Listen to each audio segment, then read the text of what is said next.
Morning, this is cause number 2022-40277 in the interest of Maurice Kenny and Maurice Barrow and Kenny and Mackenzie Nard. Please raise your right hand to be sworn, ma'am, and unmute yourself. You solemnly swear to tell the truth, the whole truth, and nothing but the truth, so help you God? I do. Please state your name and your relationship to the children. My name is Octavia Jones. I am the mother. All right, and representing the state of Texas Attorney General's office. Andrea Perard. Okay. Court will note that the non-custodial parent is Kendrick Damon Lee Nard. Mr. Nard was personally served on August 10th, 2022 at 8:26 a.m. at 701 North San Jacinto in Houston, Harris County, Texas, and he has not filed an answer or made an appearance. Is that correct, Ms. Perard? That's correct, Your Honor. We'll proceed by default. Thank you, Your Honor. Your Honor, this time the state would call Ms. Jones.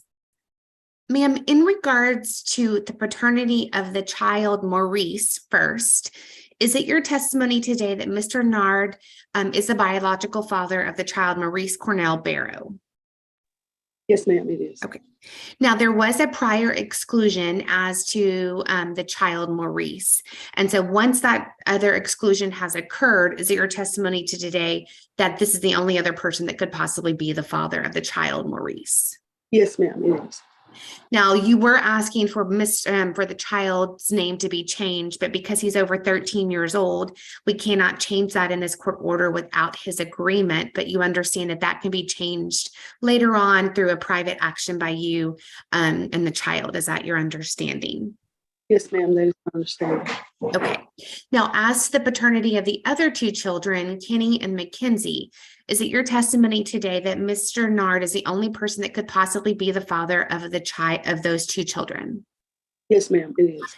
It's the only one that you've had intimate relationship with in the probable time of the conception of each one of those children. Is that correct? Yes, ma'am, that's correct. Now, those two children have Mr. Nard's last name, but that you are asking that those be changed back to your last name and be Jones. Is that right? Yes, ma'am, I am asking.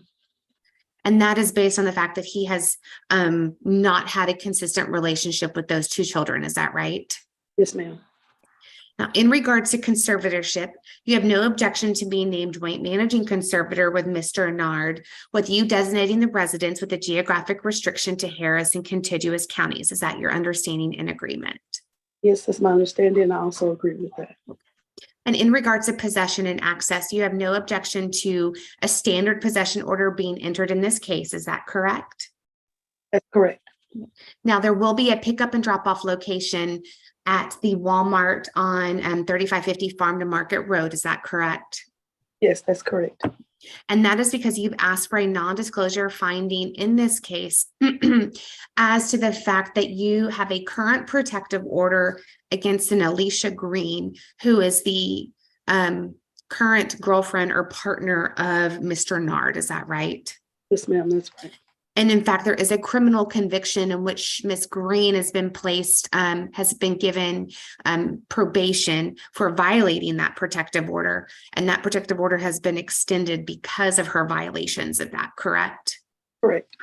So it's in the best interest of you and your children that that address and information be kept out of this court order and that there be a third party pickup and drop off, correct? Correct.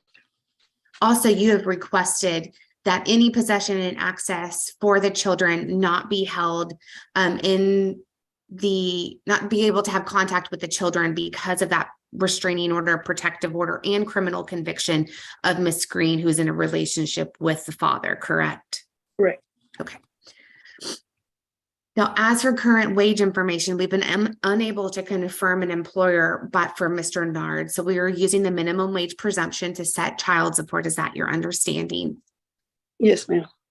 And Mr. Nard does have another child support order that involves 3 additional children.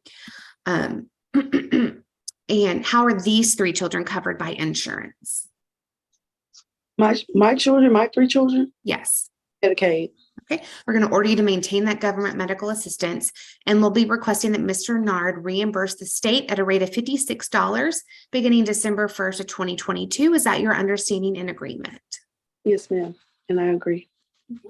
And giving him credit for the cost of that health insurance and 3 additional children that he's court ordered to provide support for. Your child support will be set at $260 beginning December 1st of 2022. Is that your understanding and agreement? Yes, ma'am. And you have requested retroactive support for 4 years prior to this date of filing, which would be from July of 2018 up until today, in the amount of $13,780. Is that correct? That's correct. And has Mr. Nard provided you any financial support for these 3 children since that date? Yes. He sent $150 2 days ago. Okay. So he's provided nominal in regards to the number of children and the arrear in the years. In fact, the oldest child is 14, correct? You have to say yes or no because it's being recorded. Okay. Yes. And you're requesting that he reimburse the state at $150 beginning December 1st of 2022. Is that your understanding and agreement? Yes. I believe that concludes the order, Your Honor. I pass my witness. All right, the court approved the order submitted. Thank you. Thank you, Your Honor. May we be excused? Yes, ma'am. Have you submitted that other order with the amendment? No, Your Honor. Mr. Munoz just sent that to me and I have to re-sign that and then I will submit that. All right, thank you. Thank you, Your Honor.